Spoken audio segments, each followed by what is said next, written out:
my idea of a nation. In 1948, when India had just woken up to life in freedom, A.Z. Fizo, who introduced himself as a spokesperson, wanted India to set free the Nagas.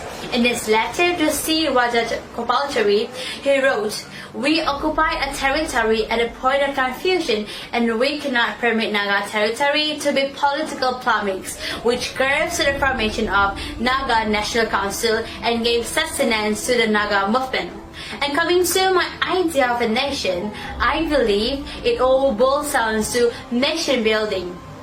And speaking of nation building, I would like to start up with first the concept of patriotism. Patriotism is a love for nation, enacted with an action of selflessness.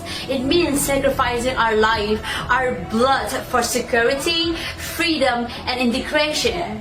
A nation is formed with a motivated patriots like Fizo, who says, "I am a Naga first, a Naga second, and a Naga last." Second, unity. After the signing of Shillong Accord in 1975 in the name of NNC, no doubt Naga has split into various organizations, from National Socialist Council of Nagalim in 1980 to NNCN-IM and NNCN-K in 1988 to Naga National Political Groups, etc. with various visions respectively.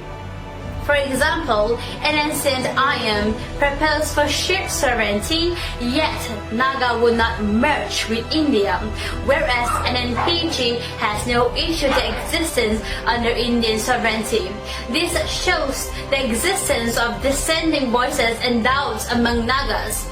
The 70 years of patience and struggles and the 23 years of peace talk would be successful if we adopt the concept of we Nagas cannot be divided. If we are not united, we will fall.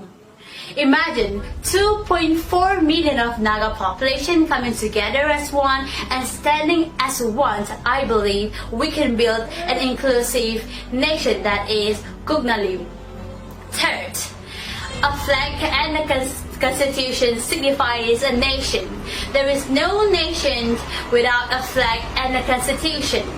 If the government of India has recognized the unique history of the Nagas and that we were never conquered, it is the right of the Naga to have a flag and a constitution. Fourth, a socialist and a democratic form of government.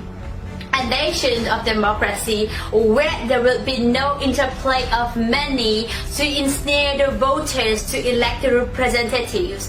A socialist nation where there is equality and no division of classes. A society where there is no corruption. Fifth, education. A nation is not only a geographical boundary, it is an idea that must infuse in people's mind and must burn as a pride in our hearts. But we don't know about Antolan War, the Second World War in the Nagas, and a lot of achievements of the Nagas. We only know the negotiations that is going on over a decades. We never learned even a line on Naga movement. Therefore, a syllabus must be included on Naga movement in the subject of the mother tongue so that the youth understand the history of the Naga and adopt the quality of ownership and leadership. Sixth, gender equality. It is a fact that Naga society is a patriarchal society. However, the position of a woman in a nation is an accurate asset to the development of the nation. Any development strategy that neglects the enhancing role of a woman cannot lead to comprehensive social and economic development. Therefore, it is important to address women issues and empower women to have an inclusive nation. In conclusion, a nation means I stand here and make things happen. A nation means you and me. And I believe if all the Nagas come together despite the differences of the tribes with a common spirit of one nation, one Naga, I believe we can have an inclusive nation that is Nagalim. Long live Nagalim.